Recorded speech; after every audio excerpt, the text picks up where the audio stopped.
Frères et sœurs en Christ, rendons grâce à DIEU pour cette nouvelle journée.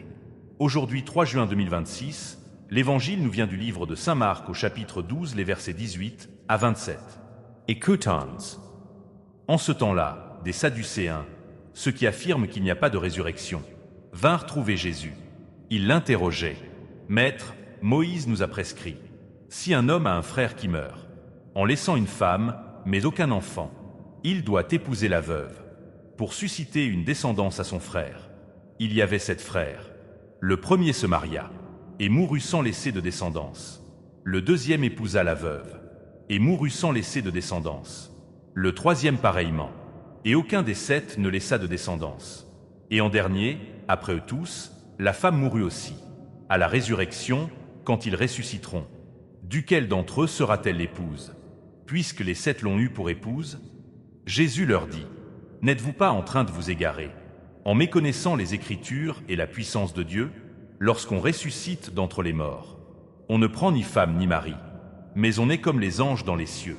Et sur le fait que les morts ressuscitent, n'avez-vous pas lu dans le livre de Moïse, au récit du buisson ardent, comment Dieu lui a dit, moi, je suis le Dieu d'Abraham, le Dieu d'Isaac, le Dieu de Jacob, il n'est pas le Dieu des morts, mais des vivants. Vous vous égarez complètement. Acclamons la parole de Dieu.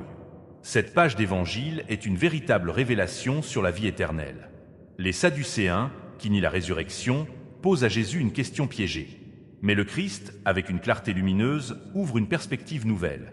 La résurrection n'est pas une simple continuation de la vie terrestre, elle est une transformation radicale. Méditation sur l'Évangile, la question des Sadducéens.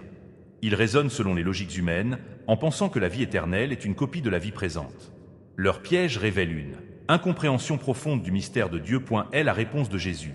Il affirme que dans la résurrection, on ne prend ni femme ni mari, mais on est comme les anges. Cela signifie que les relations humaines, marquées par la fragilité et la mort, sont transfigurées dans une communion parfaite avec Dieu. Le Dieu des vivants. Jésus cite Moïse au buisson ardent. Je suis le Dieu d'Abraham, d'Isaac et de Jacob. Dieu n'est pas le Dieu des morts, mais des vivants.